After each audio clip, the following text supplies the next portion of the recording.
हरे कृष्णा कृष्ण कृष्ण हरे हरे, हरे राम राम राम हरे हरे, हरे कृष्ण कृष्ण कृष्ण हरे हरे, हरे राम राम राम हरे हरे।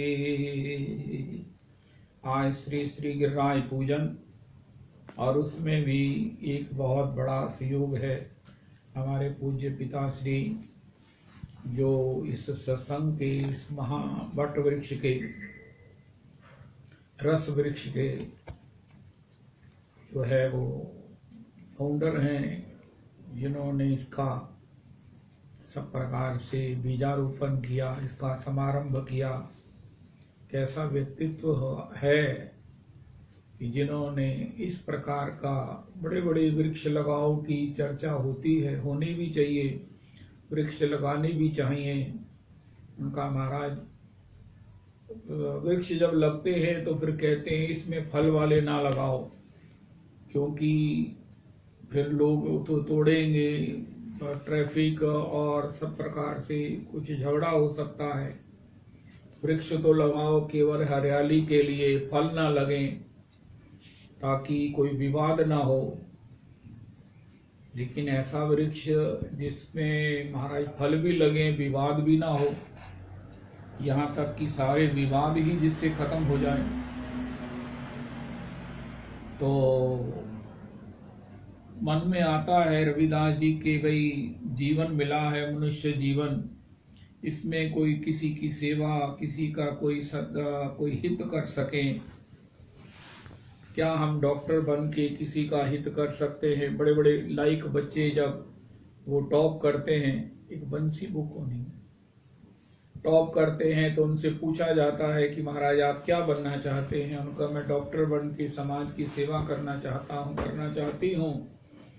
उनका आप क्या करना चाहते हैं? इस प्रकार सब बच्चे अपनी अपनी, लेकिन सभी यही सेवा की बात ही करते हैं मुख्यतः, क्योंकि जिसमें गुण होते हैं वो चाहता है इससे समाज लाभान्वित हो, जीव लाभान्वित हो, यहाँ तक कि सब लाभान्वित हो। अब हम भी अपने जीवन में ये मन में आता ही होगा, आना ही चाहिए कि कुछ ऐसा तो जीवन में करें कि जिससे समाज को, राष्ट्र को, परिवार को जो है वो लाभ हो, दीर्घकालिक लाभ हो। नाम की कोई इच्छा नहीं है, लेकिन हमारे जीवन में अपना आत्मा हमारी हमको सब प्रकार से संतुष्ट मिले, खुश मिले, परमात्मा हमारे ऊपर प्रसन्न हो कि हमने जीवन में कोई सत्कर्म किया है, संसार के लिए, परिवार समाज के लिए कुछ किया है, हित का कार्य किया है। लेकिन हम क्या कर सकते हैं? हम तो कोई डॉक्टर नहीं। हरे कृष्ण कृष्ण कृष्ण हरे हरे, हरे राम राम राम हरे हरे, हरे कृष्ण कृष्ण कृष्ण हरे हरे, हरे राम राम राम हरे हरे। आज श्री श्री गिरिराज पूजन और उसमें भी एक बहुत बड़ा सहयोग है हमारे पूज्य पिताश्री, जो इस सत्संग के इस महा वट वृक्ष के रस वृक्ष के जो है वो फाउंडर हैं, जिन्होंने इसका सब प्रकार से बीजारोपण किया, इसका समारंभ किया। कैसा व्यक्तित्व है कि जिन्होंने इस प्रकार का बड़े बड़े वृक्ष लगाओ की चर्चा होती है, होनी भी चाहिए, वृक्ष लगाने भी चाहिए। उनका महाराज वृक्ष जब लगते हैं तो फिर कहते हैं इसमें फल वाले ना लगाओ, क्योंकि फिर लोग तो तोड़ेंगे, ट्रैफिक और सब प्रकार से कुछ झगड़ा हो सकता है। वृक्ष तो लगाओ केवल हरियाली के लिए, फल ना लगें, ताकि कोई विवाद ना हो। लेकिन ऐसा वृक्ष जिसमें महाराज फल भी लगे, विवाद भी ना हो, यहाँ तक कि सारे विवाद ही जिससे खत्म हो जाए। तो मन में आता है रविदास जी के भाई जीवन मिला है मनुष्य जीवन, इसमें कोई किसी की सेवा, किसी का कोई हित कर सके। क्या हम डॉक्टर बन के किसी का हित कर सकते हैं? बड़े बड़े लाइक बच्चे जब वो टॉप करते हैं, एक बंसी बुक होनी टॉप करते हैं, तो उनसे पूछा जाता है कि महाराज आप क्या बनना चाहते हैं? उनका मैं डॉक्टर बन के समाज की सेवा करना चाहती हूँ। उनका आप क्या करना चाहते हैं? इस प्रकार सब बच्चे अपनी अपनी, लेकिन सभी यही सेवा की बात ही करते हैं मुख्यतः, क्योंकि जिसमें गुण होते हैं वो चाहता है इससे समाज लाभान्वित हो, जीव लाभान्वित हो, यहाँ तक कि सब लाभान्वित हो। अब हम भी अपने जीवन में ये मन में आता ही होगा, आना ही चाहिए कि कुछ ऐसा तो जीवन में करें कि जिससे समाज को, राष्ट्र को, परिवार को जो है वो लाभ हो, दीर्घकालिक लाभ हो। नाम की कोई इच्छा नहीं है, लेकिन हमारे जीवन में अपना आत्मा हमारी हमको सब प्रकार से संतुष्ट मिले, खुश मिले, परमात्मा हमारे ऊपर प्रसन्न हो कि हमने जीवन में कोई सत्कर्म किया है, संसार के लिए, परिवार समाज के लिए कुछ किया है, हित का कार्य किया है। लेकिन हम क्या कर सकते हैं? हम तो कोई डॉक्टर नहीं हैं जो महाराज ओपीडी खोल ले फ्री में। हम तो कोई ऐसे वैद्य नहीं हैं जो नाड़ी परीक्षण के द्वारा किसी को कुछ उसका बताकर उसका करें।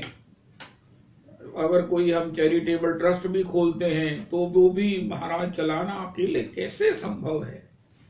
लेकिन बाबूजी के द्वारा एक नया ऐसा एक आविष्कार किया गया रविदास जी, मैं क्या कहूं, मैं तो इतना याद करता हूं कि ऐसा वट वृक्ष लगा दिया, ऐसा एक वट वृक्ष लगा दिया जिसमें फल भी निरंतर लग रहे हैं और जिसमें विवाद भी कोई नहीं है। बच्चे तोड़े, वृद्ध तोड़े, अरे महाराज कोई तोड़ के घर ले जाए, सारा ही घर पे ले जाए, भैया ले जाओ। उनका महाराज आप कैसा वृक्ष है कि आप खुद ही कह रहे हो ले जाओ। उनका महाराज ये वृक्ष ही ऐसा है, ये अध्यात्म का वृक्ष है, ये शांति का वृक्ष है। तो इस प्रकार का वृक्ष आरोपित किया, और वो किस भावना से, किस व्यक्तित्व ने किया कि आज तक वो अजस्र और वो अखंड अपनी सुगंध से, अपनी प्रकाश से, अपनी चहचहाहट से, अपनी सब प्रकार से मुस्कान से, और सबसे बड़ी बात है कि अपनी दीनता से। बाबूजी ने, रविदास जी एक हमको बड़ा भारी गुण दिया। आज उनके प्रागट्य का दिवस है, दीनता। वो अक्सर कहा करते थे मैं किस टके की कीमत का हूं, आज मेरी कोई, मैं बाजार में अपने कोई वैल्यूएशन कराऊं तो मुझे कोई क्या करेगा, मेरा क्या उपयोग है। लेकिन धन्य है गुरुजन, धन्य है नंदनंदन, जिन्होंने अपने चरणों में लगाकर मुझे कम से कम इतना संतोष तो दे दिया है कि मैंने अपना जीवन इसी प्रकार से व्यर्थ नहीं गवाया। चाहे मैं पूरा भजन नहीं कर सका, मैं बहुत भजन नहीं कर सका, लेकिन मैंने जीवन को इसी प्रकार, किसी प्रकार से व्यर्थ नहीं गवाया। मेरी आत्मा भी मुझे इस प्रकार से शाबाशी देती है। ये सब सत्संगी मेरा परिवार है, ये सब मुझे अपना परिवार लगता है। सबके प्रति आत्मीयता, सबके प्रति सौहार्द, स्नेह, सबका ख्याल, सबके हित का विचार। उनका एक मंत्र, 2-3 मंत्र हैं, आज स्मरण करते हैं। सर्वे भवन्तु सुखिनः, सर्वे सन्तु निरामयाः, सर्वे भद्राणि पश्यन्तु, मां कश्चित् दुःख भाग भवेत्। इस प्रकार जो उनका वचन है। और एक और, कल रविदास जी था ना कि भाई वो दिवाली है, सबको धन प्राप्ति का आशीर्वाद मिलना चाहिए, तो मिलना तो चाहिए। मेरे को परसों एक पोस्ट आई वो पोस्ट थी कि तुम्हारे यहाँ इतना धन बरसे कि तुम कंफ्यूज हो जाओ। उन्होंने कहा महाराज इतना धन बरसे कंफ्यूज हो जाओ कि मैं अकाउंट खोलूं कि बैंक। इस पोस्ट से मैं बड़ा, पहले तो 1-2 वैष्णवों को भेज दिया, फिर मैं बड़ा घबराया कि वैष्णव तो तेरी क्लास लगा देंगे।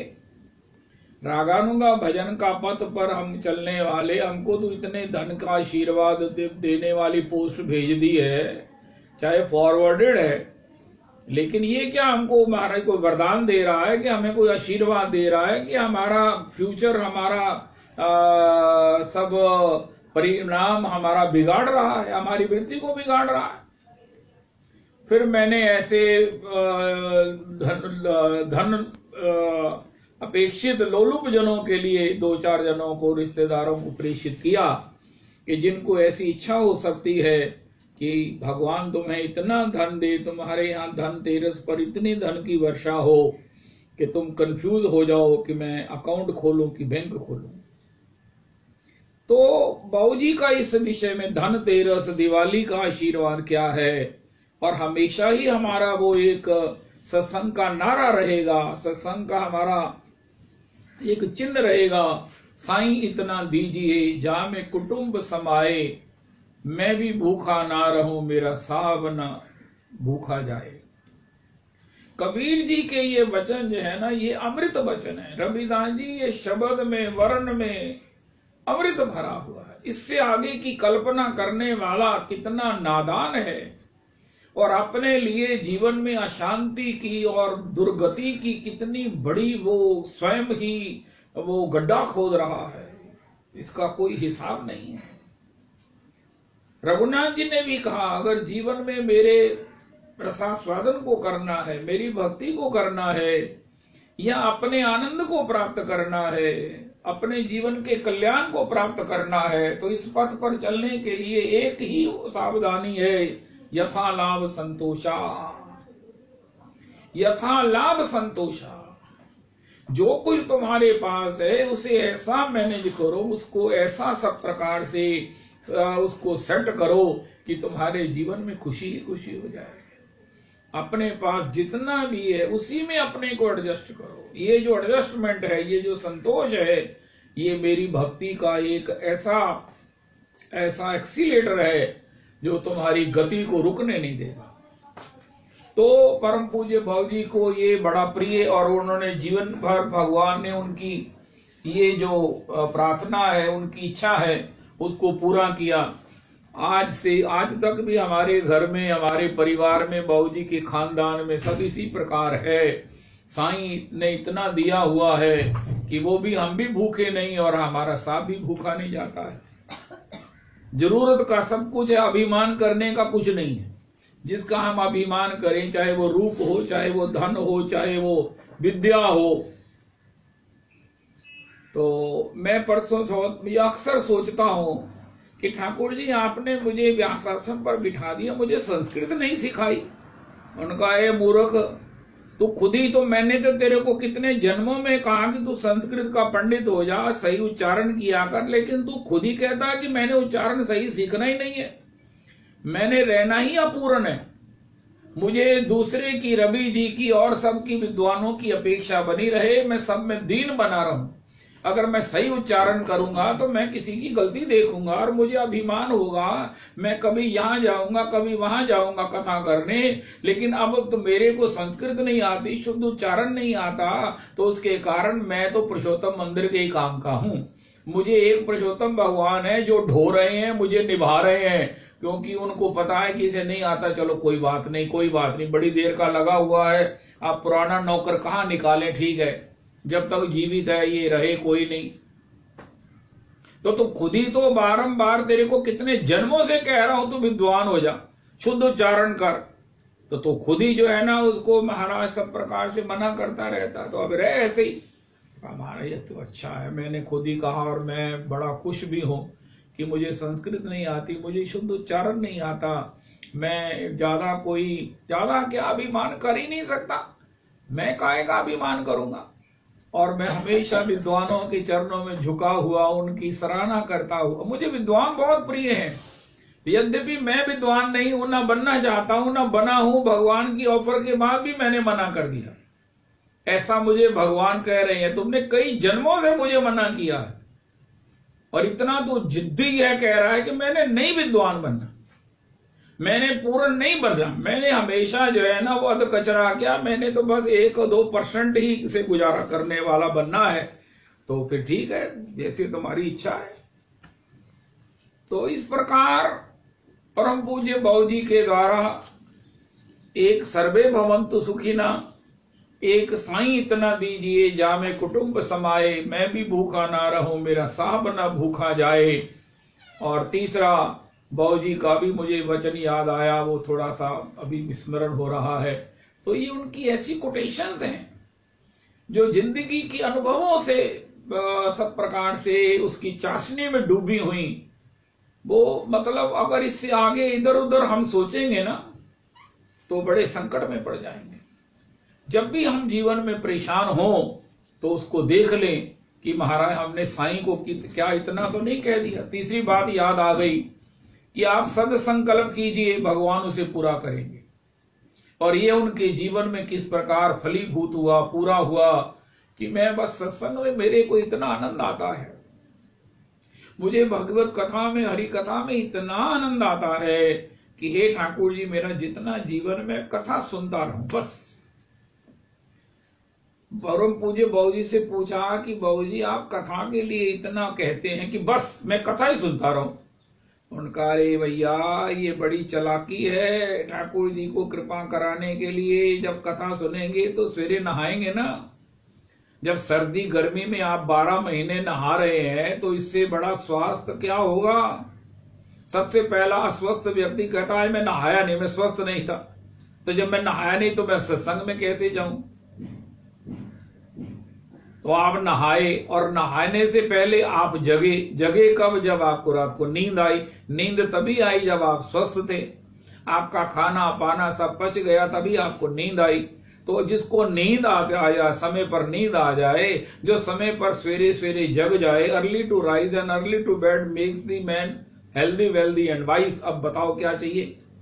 इसलिए एकमात्र कथा भर मुझे मिलती रहे, मैं कथा सुनता रहूं।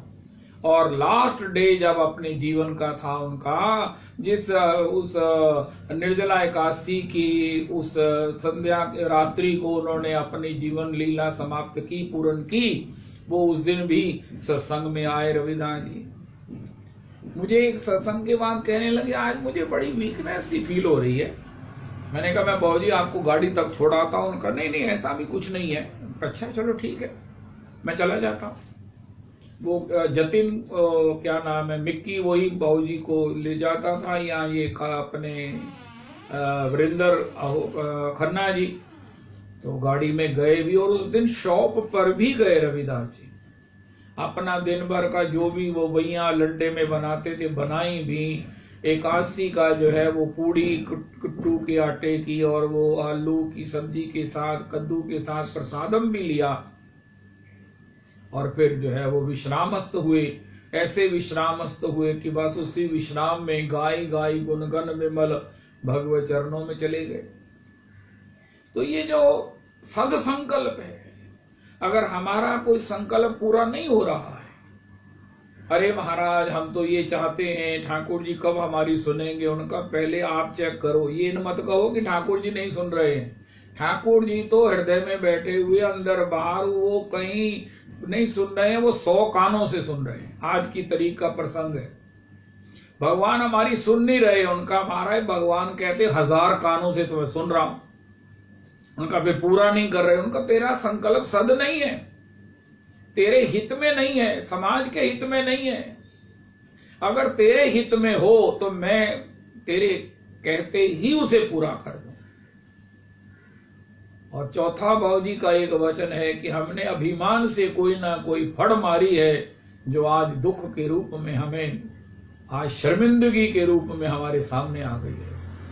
असी की समय ने असी बस ये जो अभिमान से आपने फड़ मारी है ना, इसी ने आपको आज नीचा दिखाया है। अगर कहीं हमें नीचा देखना पड़े, शर्मिंदा होना पड़े, तो भैया उसको याद करना कि अरे हे मन, तू ऐसी कोई फड़ मारी सी, मारी होनी है फड़, बिना इसके तो ये सब हो नहीं सकता। एक्शन के बिना रिएक्शन कैसे होगा? तो इसीलिए जीवन में परम पूज्य बाबू जी का चौथा प्रसाद है कि जीवन में अभिमान से कोई ऐसी बात नहीं कह देना जो चुनौती दे प्रकृति को, काल को, माया को, कि माया हमें दोबारा उसके दंड से एक बार तो हमें चंगी तरह समझा दे कि ऐसी बातें नहीं करते हैं। सबको विनम्रता से, दीनता से पेश आते हैं और भगवान के चरणों में शरणागत हुए। मैं सेवक सचराचर रूप स्वामी भगवंत होकर के जीवन के इस अपने स्वाभाविकता में जीवन की उस आनंद राशि को हम आस्वादन कर सकते हैं। और भी ये प्रसाद हैं, लेकिन उनके द्वारा ऐसा रस फल कल्पतरु आरोपित हुआ, वट वृक्ष आरोपित हुआ। वट वृक्ष की जो ऑक्सीजन है वो पीपल से भी अधिक होती है, और ये जो कल्पतरु है उसमें मनवांछित फलों की प्राप्ति होती है। तो ऐसा उनके द्वारा आरोपित हुआ, ऐसे समय पर हुआ, ऐसे अपने श्री हस्तकमलों से हुआ कि इसको परम आराध्य गुरुदेव प्रभु ने इतनी ममता से इसको सींचा, इतने स्नेह से सींचा, और अपनी परंपरा से भी उसको सींचने के लिए जो है वो आकर्षित भी किया, प्रेरित भी किया, और ऐसा क्या क्या कहते हैं, विल कर दिया कि भैया इस वृक्ष को सब जो है ना वो अपना योगदान देते रहना, ताकि ये हरा भरा नहीं रहे, इसकी छत्र छाया में जो है वो सब लोग लाभान्वित हो, आनंदित हो, और इसको आशीर्वाद देते रहे, ताकि ये बस सबके लिए बना रहे। यहाँ तक कि श्रीमन महाराज श्री कहते हैं, ये सुनकर कि सत्संग चल रहा है मुझे भी बड़ा आनंद होता है। आए आए आए आए आए। तो आज परम पूज्य बाबू जी को स्मरण करने का ये जो एक बना है बानक, आज उनका प्रागट्य दिवस है। तो इस प्रकार एक बार श्री कृष्ण गोविंद हरे मुरारी हे नाथ नारायण वासुदेव, श्री हरे कृष्ण कृष्ण कृष्ण हरे हरे, हरे राम राम राम हरे हरे। सब कहते हैं बाबू जी मैनू सब तो ज्यादा प्यार कर दे सी, बहुत अच्छी बात है। उनका उसके प्यार के बाद आपको क्या मिला? प्यार मिला, दुलार मिला, इज्जत मिली। उनका आपके हाथ में माला झोली होगी फिर, क्योंकि उनको ये सबसे बड़ा प्रिय था कि मैं सबके हाथ में माला झोली देखूं, बस मेरी यही इच्छा है। कोई अमृतसर का ऐसा ना हो, लड़की लड़का पुरुष स्त्री जिसके हाथ में माला झोली ना हो और मुख में हरे कृष्ण कृष्ण कृष्ण हरे हरे, हरे राम राम राम हरे हरे ना हो। जय हो। आज की पत्रिका देखें। श्री अन्नकूट महोत्सव, श्री गोवर्धन पूजन, श्री गौ पूजन, दैत्यराज बलि जी का पूजन, श्री मोहनदास बाबा मोती जी वृंदावन जी का तिरुभाव महोत्सव, श्री कमल नेत्र गोस्वामी राजा जी का महोत्सव, एवं आज श्री राधा रमन जी मंदिर में अन्नकूट अमावस्या पुण्य काल स्नान आदि राजभोग आरोगने के बाद श्री जी जगमोहन में विराजित होकर श्री गोवर्धन पूजन पूजनांत आरती ही राजभोग आरती है, औलाई होगी। जय हो मोहन बाबा। और एक और बाबा हैं, अहमेवांसमेवाग्रे नान्यवियत सद सत्परम पश्चाद हम यदि तच्चयो अवशिष्येषु अस्म्यहम् ऋते अर्थम यद प्रतीयेत न प्रतीयेत चात्मनि तद विद्यादात्मनो मायाम यथा भासो यथा तमः यथा महान्ति भूतानि भूतेषु चावचेष्वनु प्रविष्टान्यपविष्टानि तथा तेषु न तेष्वहम् एतावदेव जिज्ञासेहं तत्व जिज्ञासु न आत्मना अन्वय व्यतिरेकाभ्याम यत् स्यात् सर्वत्र सर्वदा। हरे कृष्ण कृष्ण कृष्ण हरे हरे, हरे राम राम राम हरे हरे, हरे कृष्ण कृष्ण कृष्ण हरे हरे, हरे राम राम राम हरे हरे। श्री श्री मोहनदास बाबा मोती झील और कमल नेत्र गोस्वामी प्रभु के चरणों में कोटि कोटि प्रणाम करें और उनकी पद धूलि से अपने सर्वांग को अभिषिक्त करें, सुसज्जित करें, धन्य करें। गोवर्धन पूजा श्री श्री राधा रमन जी में भी और भी सभी वैष्णवों के यहाँ मंदिरों में, पुरुषोत्तम मंदिर में भी रविदास जी को अनाउंस करेंगे आज गोवर्धन पूजा। श्री गोवर्धना जी के मंदिर में भी आज श्री गोवर्धन पूजा। गोवर्धन पूजा का एक्चुअल डे तो आज ही है, फिर भी बसंत तक हम पीठ पर भी गोवर्धन पूजा है।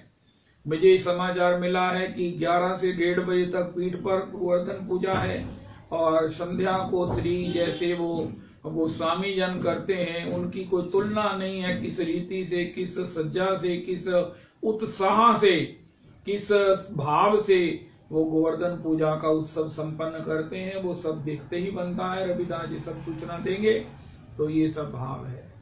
देखो री हरि भोजन खात, देखो री हरि भोजन खात,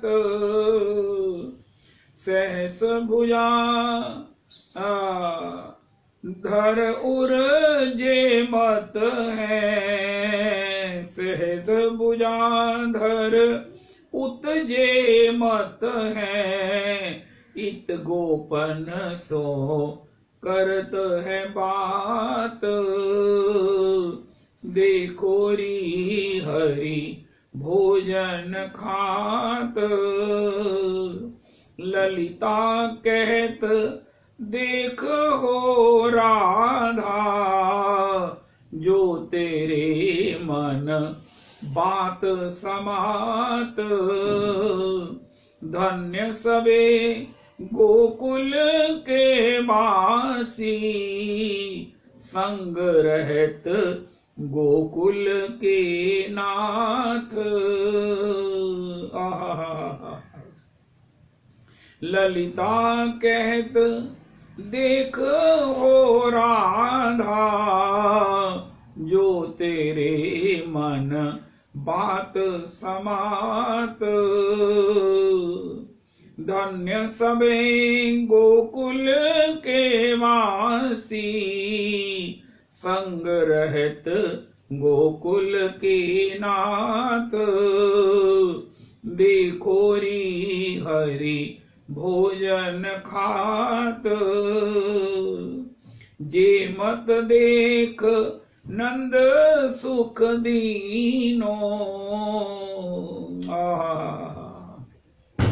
जे मत देख नंद सुख दीनो, अति आनंद गोकुल नर नारी, अति आनंद गोकुल नर नारी, सूरदास स्वामी सुख सागर, सूरदास स्वामी सुख सागर, गुण आगर नागर दे तारी, गुण आगर नागर दे तारी, देखो री हरि भोजन खात, हंस हंस बात कहत मन मोहन, हमारो देव गोवर्धन राई, हंस हंस बात कहत मन मोहन, हमारो देव गोवर्धन राई, जाके आश्रय हम गोचारे, सुरपति को कहा आवे जाई, नित्य उठ खेलन हम पे आवे, मांग लेत पकवान मिठाई, जाके चरण प्रताप तेज से रहत सदा सुखदाई। अखिल लोक को नायक कहिए, अखिल लोक को नायक कहावे। शिव विरंची जाको करत बड़ाई। सूर श्याम यो कहत सबन सो, सूर श्याम यो कहत सबन सो।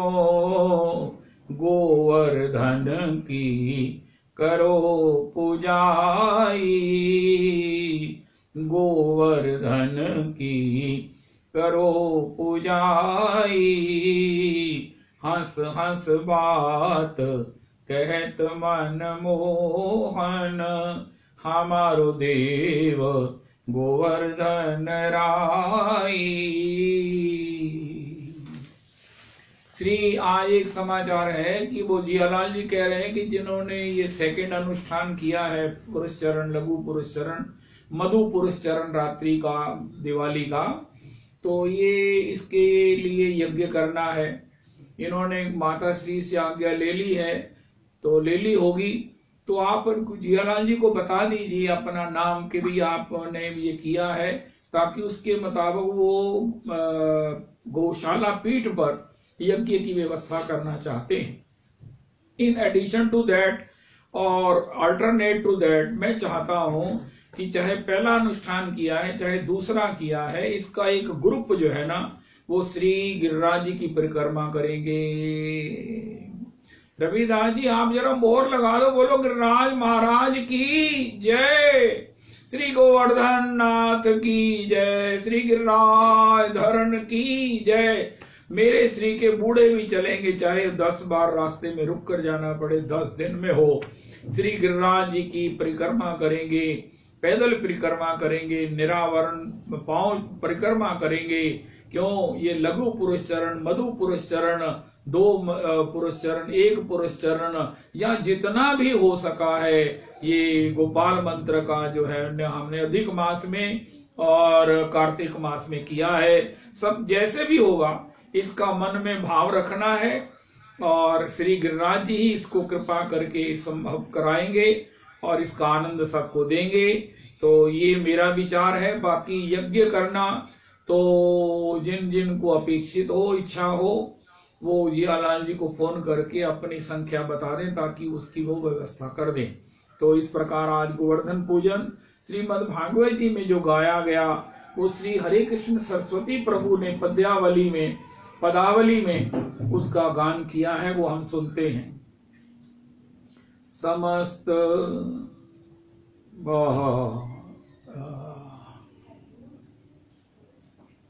भूमि समस्त सुधारी गई, नव मंडप मंजू बनाया गया। समभूमि समस्त सुधारी गई, नव मंडप मंजू बनाया गया।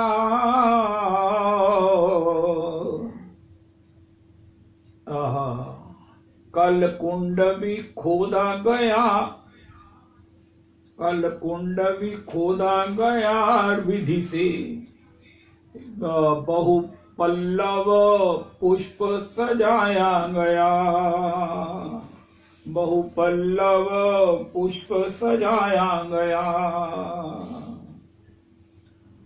समिधाघृत होम पदार्थ जुटे, सहसा विप्रवृंद बुलाया गया। कहिए पिता बालक से भी जरा, ये उत्सव कौन मनाया गया। गिरिराज पूजन की पृष्ठभूमि श्री श्री हरे कृष्ण सरस्वती जी भागवत जी के श्लोकों की पदावली टीका में कहते हैं कि बड़ा समभूमि पहले की गई, उसे बड़ा सब प्रकार से बहु पल्लव मंजू सजाया गया, नव पल्लव मंजू सजाया गया और समिधा घृत होम पदार्थ जुटे, सहसा विप्रवृंद बुलाया गया, बहु सहसा विप्रवृंद बुलाया गया। कहिए पिताजी बालक से भी जरा ये उत्सव कौन मनाया गया? श्याम सुंदर ने कहा बाबा ये कौन सा उत्सव है? इसको महाराज श्री कहते हैं, रोज तो श्याम सुंदर जब धेनु चरा कर आते गोधूली का समय, ये बात जोड़ देनी हम अत्यावश्यक है कि सबसे शुभ समय होता है गोधूली का, जब गैया अपने खिरक पर में वापस आती हैं, वन से वापस लौटती हैं, वो समय सबसे मधुर होता है, सबसे शुभ होता है। गोधूली के समय आप महाराज जी तो यहाँ तक कहते हैं कि 12 बजे भामरी होनी चाहिए दिन में विवाह का, और गोधूली के समय लावा होनी चाहिए। 12 बजे बारात और गोधूली के समय लावा होनी चाहिए और साथ में विदाई। ये उत्तम विवाह की रीति है। वो पुरानी जो रात्रि को विवाह था, जब वो महाराज वो मुगल लोग बहुओं को मंडप से उठाकर ले जाते थे, जब चोरी चोरी रात को विवाह होते थे, लेकिन आज वो कस्टम बन गया है। नहीं नहीं नहीं, सूर्यास्त के बाद कोई भी वैदिक कार्य बिल्कुल नल एंड वॉइड है।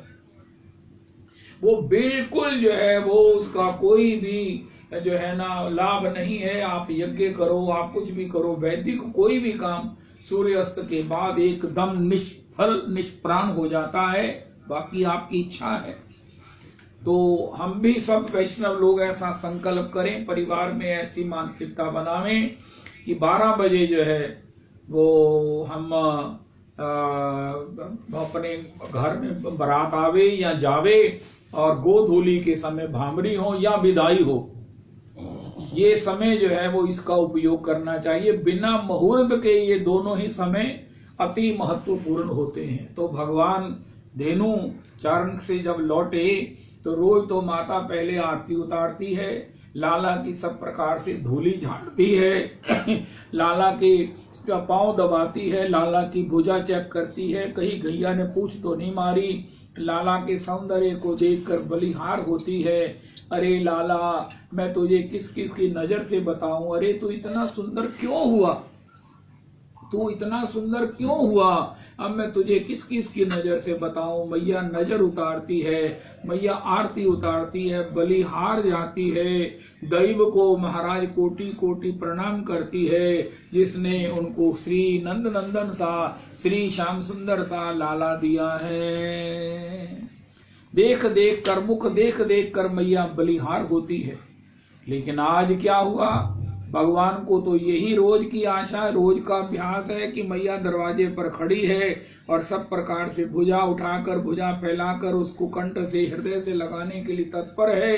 लेकिन आज न मैया दिखी दरवाजे पर, द्वार पर, और ना कोई ऐसा उद्योग दिखा।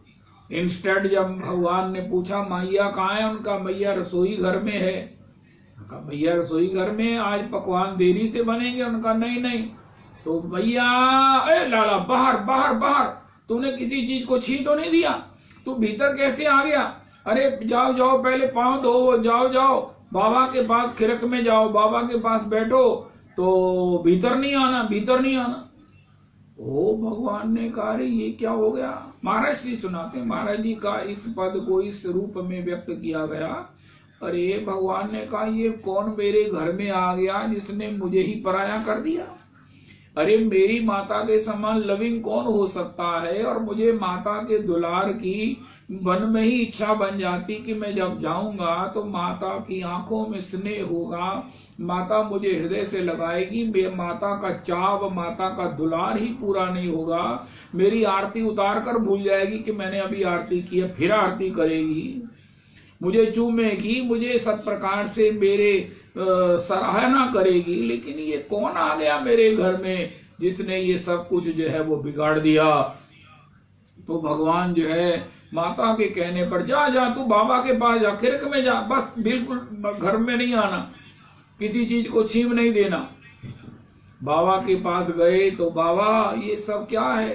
कहिए पिता बालक से भी जरा, ये उत्सव कौन मनाया गया, रचाया गया। मनमोहन की बतियां सुन के हंस नंद ने गोद समोद उठाया।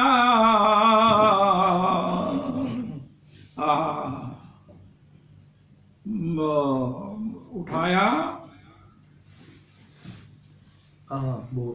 बोला कन्हैया न बोला भोला कन्हैया न जाने कछु, अहो भोला कन्हैया न जाने कछु, कहते हुए प्यार से यूं समझाया।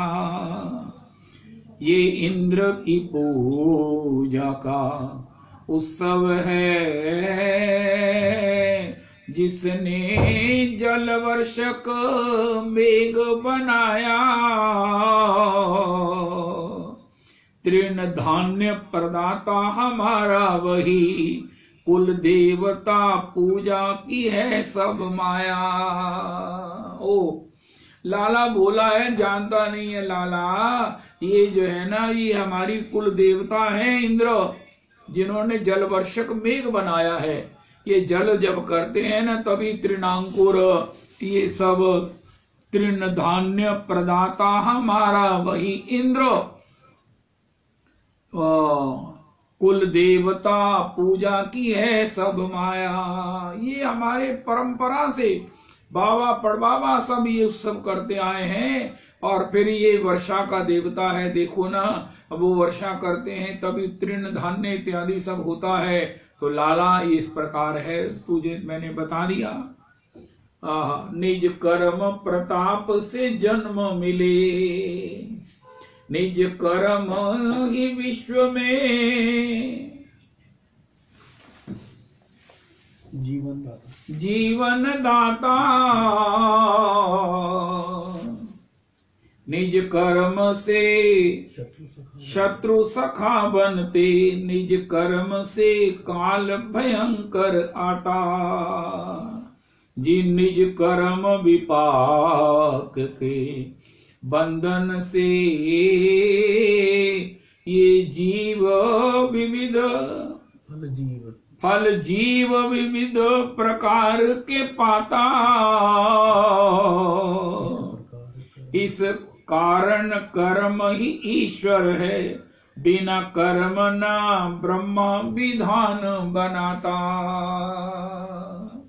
बाबा आपने ये कर्म को बदलने वाला बनाने वाला ये क्या आपने मुझे प्रसंग सुनाया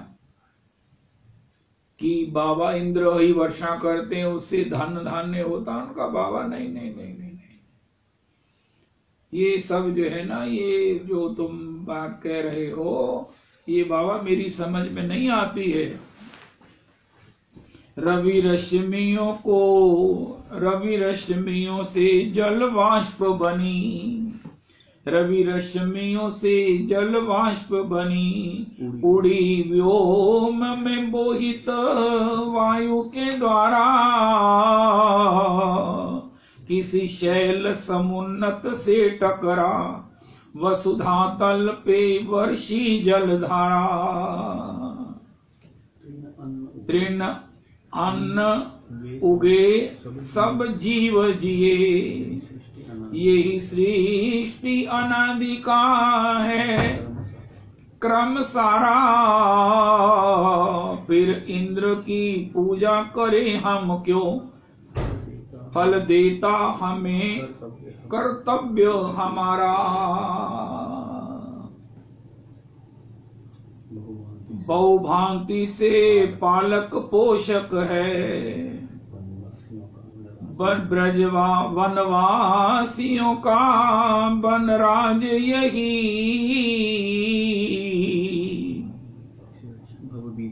भवभीति से रक्षा सदा करता, बहुभांति से विप्र समाज यही। शुभ दूध दही घृतदासुर भी, सजता जिससे सुख साँझ यही, तृण काष्ठ सदा जल देता हमें, बड़ा देवता है गिरिराज यही। रविदास जी भगवान नंद नंदन कितनी अद्भुत बात कह रहे हैं। हम ये करें, हम वो करें, पता नहीं जो हमारी इच्छा है सो करें, लेकिन अगर भागवत जी के आश्रय में हैं तो भगवान ने कहा देखो सब भांति से पालक पोषक हूँ, ब्रजवासियों का वनराज यही, वनवासियों का वनराज यही। हम ब्रजवासी हैं, हम वनवासी हैं। हमारा जो वनराज है वो कौन है? गिरिराज गोवर्धन है, जिसके चतुर्दिक गैया, जिनसे हमारा अब घर में चाहे कुछ भी हो, कितनी किस ब्रांड की चाय की पत्ती है आपके पास, वो हॉट प्लेट है कि गैस है, कि आज और बड़ी छोटी सी गैस आ गई, गोविंद देव जी ने मुझे भेजा, वो मैंने कहा मुझे दे दो, जरूर चाहिए। बहुत छोटा सा सिलेंडर, मैं समझता हूँ 2-4 कप बनाने वाला वो सब है, 1-1 कप करके बनेगा। कुछ भी हो, लेकिन अगर दूध नहीं है तो कैसे होगा? घृत नहीं होगा तो कैसे बनेगा? वो परसों मैंने पता नहीं क्या हुआ, वो सब्जी मैंने गरम की, वो सारी नीचे ही कढ़ाई में चिपक गई।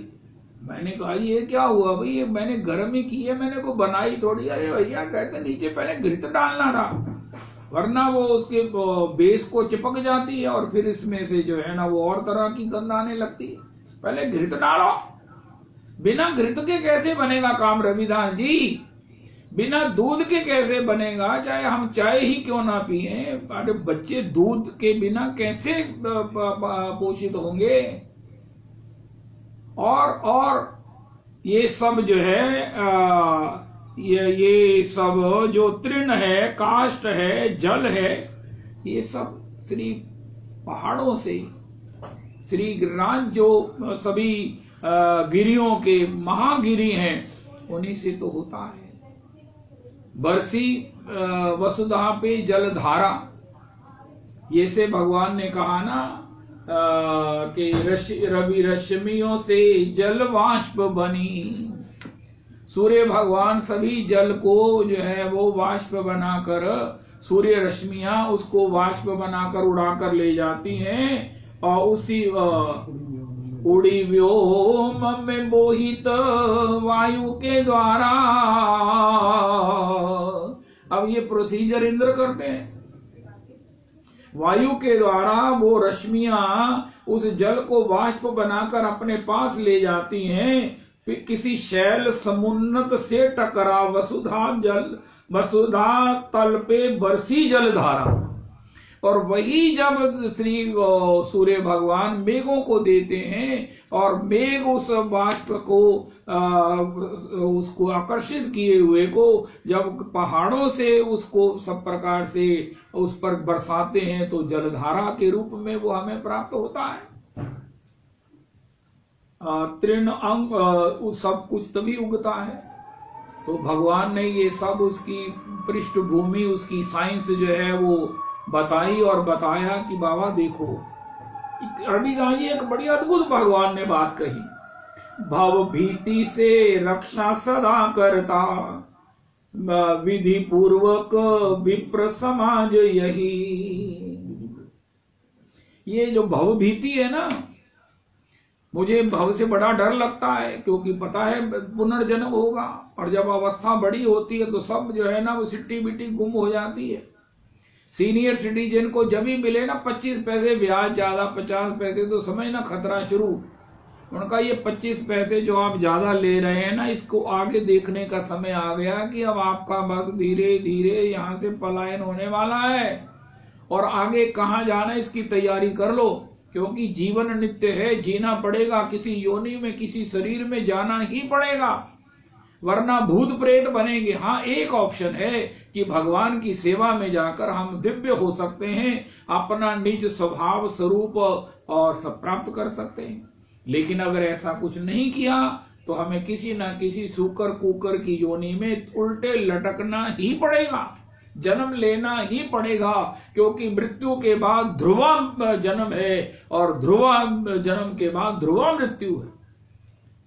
तो इसी प्रकार उनका महाराज अब क्या करें। उनका नहीं, विप्र समाज जो है ना, ये ब्राह्मण वृंद है, गुरुजन है, महात्मा है, संत हैं, राधा रमन जी के गोसाई हैं, श्री श्री चैतन्य कृष्ण आश्रय तीर्थ सिद्धि हैं, श्री श्री श्री श्री भूति कृष्ण गोस्वामी जी हैं, श्री श्री पुंडरीक गोस्वामी जी हैं। ये हमें बताएंगे, गुरु जी महाप्रभु जी ने बताया है, स्वयं श्याम सुंदर ने बताया है।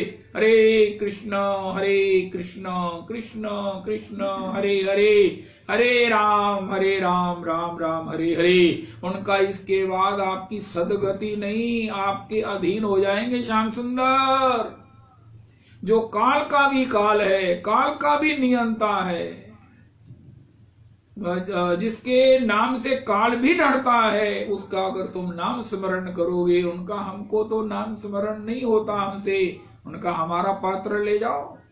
ये विप्र समाज, ये गुरुजन अपनी पात्रता में भजन करवा देंगे, अपनी पात्रता में हमारी जिह्वा पर नाम अवस्थित कर देंगे, क्योंकि भगवान ने इनको अपनी ओर से ऑथोराइज कर रखा है। बिना गुरुजन की कृपा के महत बिना कोनो कर्मे भक्ति नए, भक्ति दूर रहो संसार नाही क्षय। और एक बड़ी सुंदर चर्चा है मानस जी में, गुरु बिन भाव निधि तरई न कोई, यद्यपि शिव बिरंची सम होई। गुरु बिन भाव निधि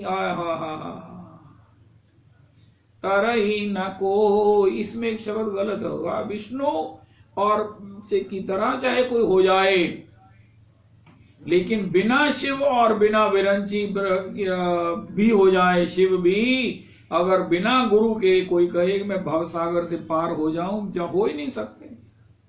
अरे संसार का रास्ता नहीं हमें आता, कितना जीपीएस अपने मोबाइल में बता कर लो, कहां जाना है ये तो निश्चय हम ही करेंगे ना, जीपीएस को हम रिपोर्ट करेंगे हमें वहां जाना है, लेकिन कहां जाना है ये तो हमें पता होगा, और हमें पता नहीं है। हमें तो संसार में नहीं पता कि आज छुट्टी का दिन कैसे बिताना है, हमें तो ये नहीं पता है कि हम कौन हैं, कहां से आए हैं और कहां जाना है, मनुष्य जन्म का साफल्य क्या है, उद्देश्य क्या है, इसका सबसे बड़ा लाभ क्या है। भगवान ने हमको बिना कीमत के, बिना किसी हमारे साधन के दे दिया, लेकिन इसको कैसे कृतज्ञता ज्ञापित करें, उनका ये गुरुजन बताएंगे, ये गुरुजन बताएंगे। ही फल विषय न भाई, यही तन फल विषय न भाई, स्वर्गहु स्वल्प अंत दुखदाई। जो न तरे भवसागर नर समाज अस पाई, ते कृत निंदक मंदमती आत्महान गति जाई। राम भज हरि भज, हरि भज छांड न मान नर तन को, मत बंछे रे मत बंछे रे तिल तिल धन को। अन मांग्यो आगे आएगो, जो पल लागी पल को, के हरिदास बीच जो आवे, त्यो धन है आपन को। कहता हूँ कहे जात हूँ, अब कहा बजाऊं ढोल, तेरा श्वासा बिरथा जात है, तीन लोक का मोल। ये विप्र समाज, ये गुरुजन, ये संतजन, ये भगवत जन ही बताएंगे, इसलिए श्री इन्हीं की पूजा करो। भगवान ने कहा रविदास जी, हे भगवान, इनके प्रति कृतज्ञता ज्ञापित करो, इनकी पूजा करो। पूजा गुरुजनों की करो, प्यार भगवान नंद कुमार से करो। ये सार बात लिख लो रविदास जी। गुरुजन भी यही करेंगे, यही कहेंगे, यही कराएंगे। वो भी यही करते हैं, वो भी भगवान से प्यार करते हैं, प्यार वो भी भगवान से करते हैं, सबके प्रति उनका स्नेह है। तथापि आज के गिरिराज पूजन के संदर्भ में भव भीति से रक्षा सदा करता, ऐसे ही हम कर जाएंगे संसार सागर से। अरे भैया, को ऑथोराइज्ड फौज होगी, कोई ऑथोराइज्ड जानकार होंगे जो हमें पार लगाएंगे। कितने नक्शे बनाते हैं महाराज, क्या पढ़ना है, कहाँ पढ़ना है, जीवन में कौन सी चीज काम आएगी, इसका तो हमें ज्ञान नहीं है, हो भी नहीं सकता। लेकिन गुरुजनों का रास्ता देखा हुआ है, वो अप्रोचर हैं, इसलिए उनके आश्रय में जो हमें ये विद्या प्राप्त होती है, ये जो हमारे चक्षुरुन्मीलितम येन तस्मै श्री गुरुवे नमः। हम संसार में सोचते हैं ये भोग नित्य बने रहेंगे या हम बने रहेंगे, लेकिन जब कोई रोग बताता है ना कि पापा जी हम जान दी तैयारी करो, हम खाना पीना हम पचता नहीं, प्याज भरना, ये क्या हो गया भाई? उनका तुमने कहीं किसी सियाने से पूछा नहीं कि ये जीवन को चलाएं कैसे?